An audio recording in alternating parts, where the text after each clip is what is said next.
Food TV. Dawg Food TV is sponsored by Dawg Food Store, premium sportswear brand for Cleveland football fans. You can find that at www.dawgfoodstore.com. I'm wearing a dry fit shirt that'll be available on the site probably this week, so be on the lookout for that. So we're gonna get right into it. We're gonna look at the week 3 matchup with the Titans. We're gonna kind of look at the stats. We're gonna talk about, maybe some of the mismatches, some of the advantages, and make a prediction. And obviously the game is in less than 12 hours, so a little late production on this one, but we're gonna get right into it.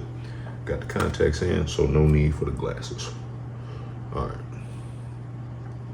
So first, let's take a look at the team stats. Titans are allowing 21 points per game.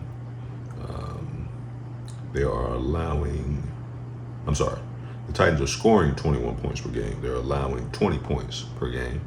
Rush yards allowed 65, pass yards allowed 281, and they have 1 interception on the season. The Browns they're averaging 23 points a game. They've allowed 14.5 points a game. Rush yards allowed 65, so rush defense is pretty much 1-to-1 there. And pass yards allowed are 133. They have 1 interception on the season.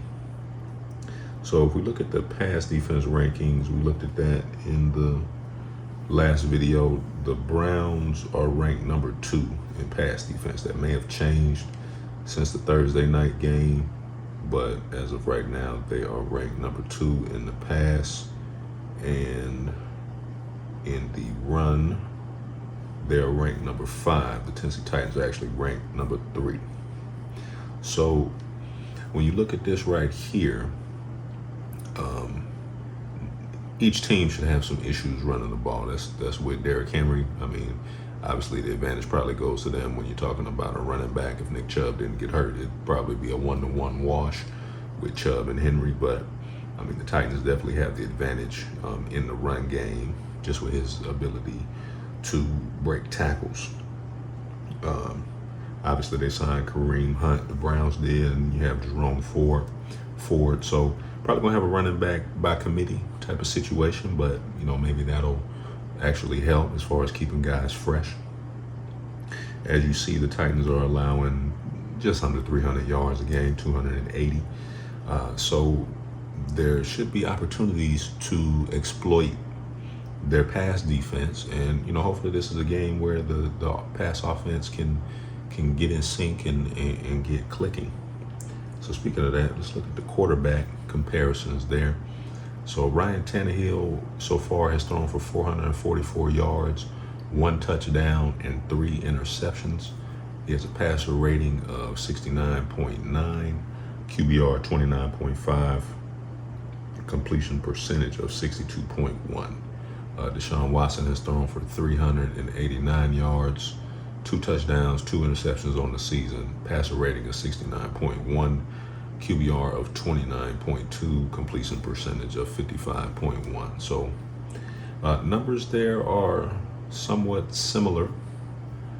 Obviously, you're expecting more from Deshaun Watson, but I really wouldn't be surprised if it takes him a few more games. And when I say a few more games, what did he play? 6 last year? I would say maybe 10 games into the season, because that'll be 16 games. That'll be a full season, which really isn't a bad thing. If the defense is able to hold you down and they can win games that they're supposed to, they should be getting right into form as you get into playoff time. So, is this the breakout game that everybody's waiting for? Again, I don't really know, but I do think that this is going to be a defensive game.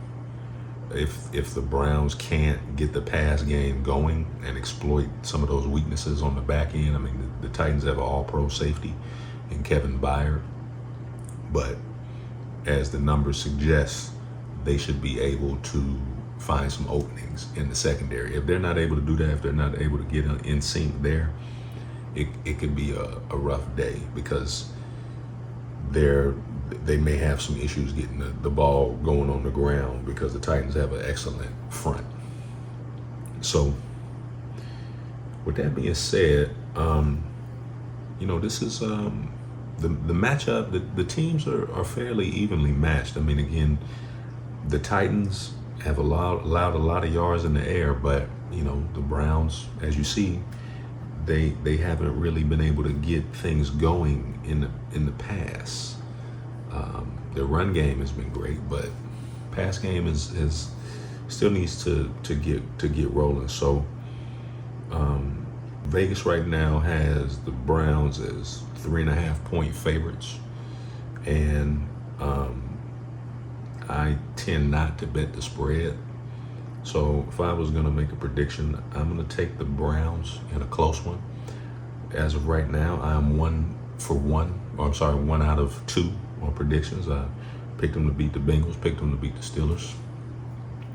I'm going to go ahead and stick with them again this week. Hopefully they're able to correct some of the situational play calling, but I do think that if the defense is able to contain Derrick Henry, keep Derrick Henry under, we'll say 85 yards. They're able to keep him under 85 yards, which for Derrick Henry, that would be a great day. You're definitely, now you're forcing Tannehill to beat you.